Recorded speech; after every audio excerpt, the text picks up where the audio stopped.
of these stories will you be talking about tomorrow? The president still hiding behind the soldier-in-chief in his latest pitch for more American tax money to fund the deaths of more Americans in Iraq. This funding is what General Petraeus and other military leaders say we need. And Congress ought to give it to them. And the vice president comes out of his cave to insist we need to give it to Iran. We will not allow Iran to have a nuclear weapon. But how the White House handled possible Syrian nukes has infuriated even two of the fiercest terror Republicans. Peter Hoekstra, who still thinks we found WMD in Iraq, rips the administration in the Wall Street Journal. The proof found in Plaingate that she was CIA and posted overseas for 6 years, it's in an agency letter about her pension. His victim in Washington State says former Attorney General Alberto Gonzales may be prosecuted by the U.S. Inspector General. That former U.S. Attorney, John McKay, joins. The values voters place Sir Rudy of 9/11 eighth. The other debaters place him in their crosshairs. Mayor Giuliani believes in federal funding for abortion. He believes in sanctuary cities. He's for gun control. He supported Mario Cuomo, a liberal Democrat. 250,000 evacuated as the autumn wildfires strike as awful clockwork in Southern California. And J.K. Rowling's revelation, quote, I always thought of Dumbledore as gay. That was only the first surprise. I'm sure I must have misunderstood you, Professor. What she told me before we took the stage at New York's Carnegie Hall may be even bigger. The political message in the Harry Potter series, you should not assume the establishment tells you the truth. All that and more now on Countdown. Fantastic, Jimmy.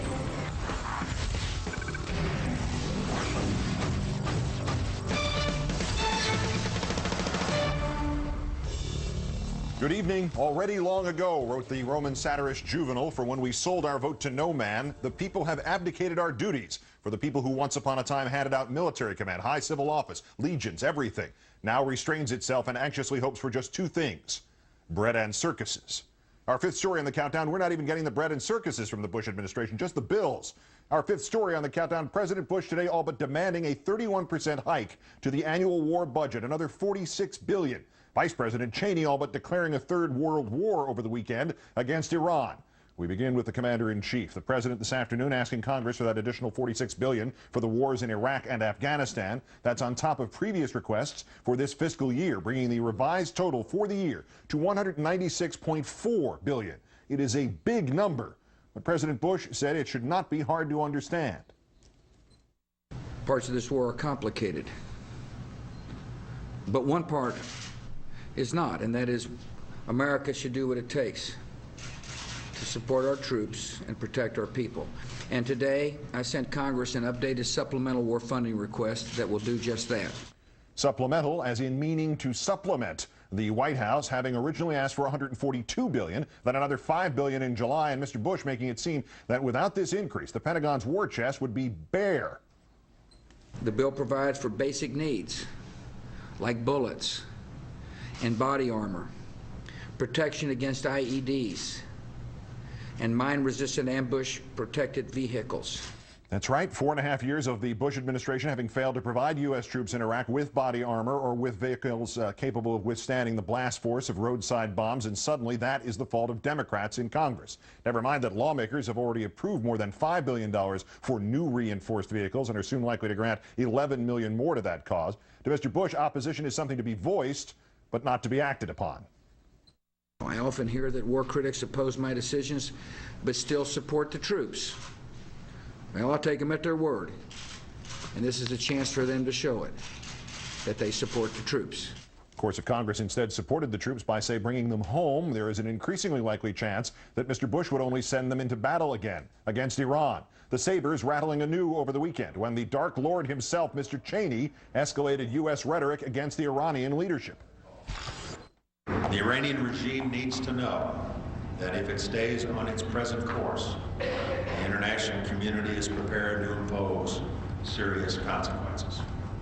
The United States joins other nations in sending a clear message. We will not allow Iran to have a nuclear weapon.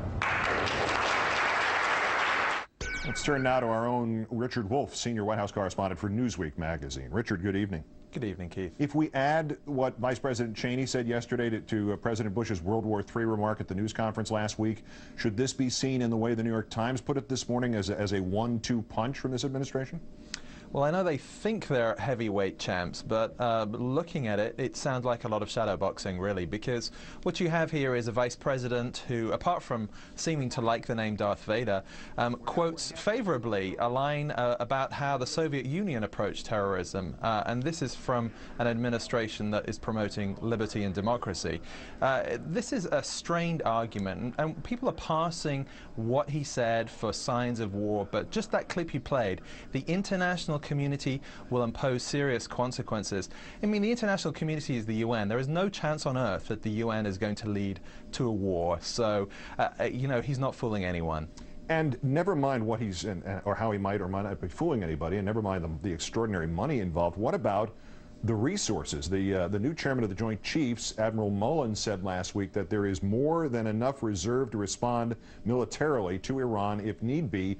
Was that a big dose of Kool-Aid that came in his orientation packet, or where is he coming from? Is this just one gigantic bluster, and what kind of negotiating tactic is that with a government that is supported on the bluster of its opponents?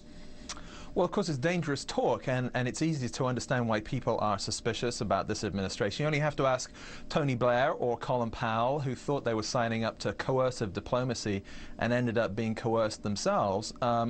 So this kind of talk can be dangerous and certainly is meant to be threatening. But the sentiment, as we are reporting it in Newsweek, the sentiment and the judgment of people inside the military, up to and including the Defense Secretary, is that war is not desirable, it's not likely, and it's not their current strategy. So how this fits into any wider strategy, is it supposed to intimidate the Iranians?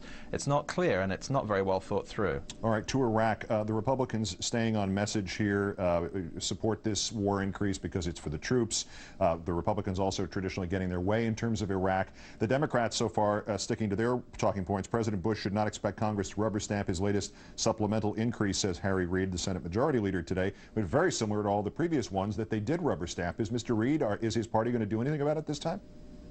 Well, I think they've thrown in the towel here, and they don't have the votes. They're not going to get the Republicans to back them.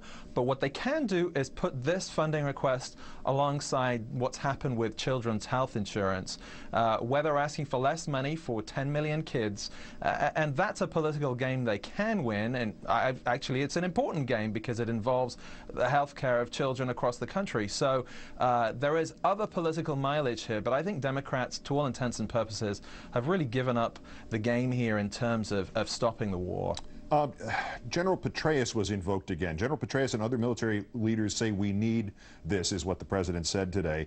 However, it looks like General Petraeus has once again changed his assessment of where we actually are in Iraq, stressing this rising threat of the Shia extremists now that the influence of the group called Al-Qaeda in Iraq is supposed to be diminished and maybe even ready to be declared victory against. Is this part of the plan to turn up the heat on Iran, to rattle the sabers again after all this talk? Al-Qaeda in Iraq, Al-Qaeda in Iraq, Al-Qaeda in Iraq. Suddenly it's no, they're done. These guys, the Iranians, are the real problem in Iraq. Yes, as the president said, this war is a complex thing. You know, what you have here is them minimizing the problem with the Shia militia in the south before because they wanted everything to seem rosy. And now, as you say, this is part of the intimidation tactics that they're using with regard to Iran. Look, either the war is going great or it's not. And the truth is that it is complex, it's messy, and the single track idea that it's all a giant progress to victory isn't really matched by what's happening on the ground. Yeah, but we continue to spend money at that hand-over-fist rate. That's gone well. Richard Wolff of MSNBC and Newsweek. As always, Richard, great thanks. Thank you, Keith.